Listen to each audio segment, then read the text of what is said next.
Nairobi. Across the counties, Kenyans flocked to various designated grounds, national parks and museums to celebrate this important day. Some county leaders, however, poked holes in the governments over the state of the economy. Bramwell Bwire with the roundup of the celebrations across the country. 60 years ago, on December 12, 1963, Kenya became a republic. Thousands of Kenya thronged various grounds across the country to celebrate the anniversary. At the historical Buhungu grounds in Kakamega County, Area Governor Fernandez Baraza called on the national government to expedite the completion of devolved functions by allocating the corresponding resources to counties.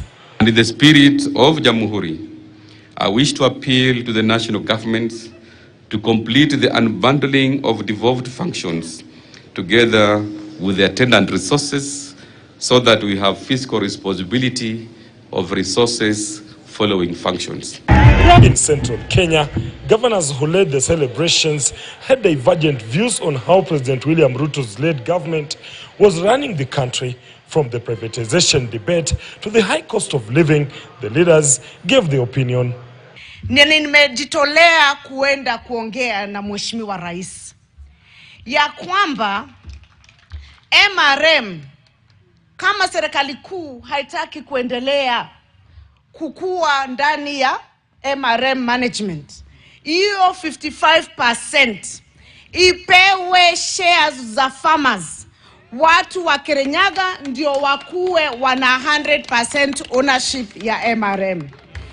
Rais anajitolea, anafanya kazi usiku na mchana.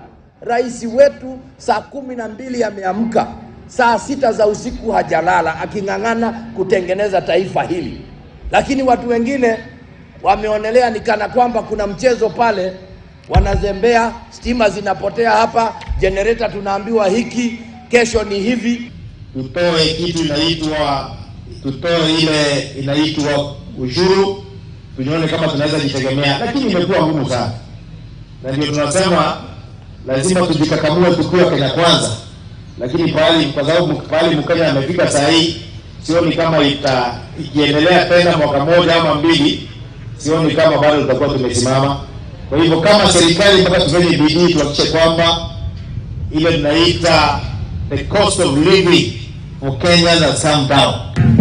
At Kimana Stadium in Kajiado South Sub-County, Kajiado Governor Joseph Olelenko focused on the universal health care, saying after 6 years of independence, some local cannot access health care with ease, especially in the villages. Tunaenda kuzindua ndugu hao, tunawaita community health promoters, ambayo watakuja katika vijiji vyetu, na nawaomba wananchi mfuate uelekezi wao, wapokee, kwa sababu tunatambua ili afya ikuwe bora ni lazima tuzuie magonjwa. In Mombasa County, Governor Abdul Somad Sharif Nasri commemorated the day by visiting Ngorani prisons, commonly known as Jela Baridi, and the Coast General Teaching and Referral Hospital, paying fines for 18 petty offenders and 40 patients who had been discharged but unable to pay their bills. Tumetoka Jela Baridi, inmates kutoka Jela Baridi, Shimo na Annex, wale ambao walikuwa na minor cases kama obstruction na vitu vidogo kama hivi, tumeweza kusaidiana na wao, tukatoa. Hii leo tuko Coast General, na tumesema kwa wale watu wetu wa Mombasa ambao wameweza kushindwa kulipa bili, wote waweze kutolewa. Katika facility hii ni watu 46, gharama yake na karibia, na nimemwambia Dr. Kandwala pia angalia wale walikuwa katika mochari ili familia zao waweze kwenda kuwazika.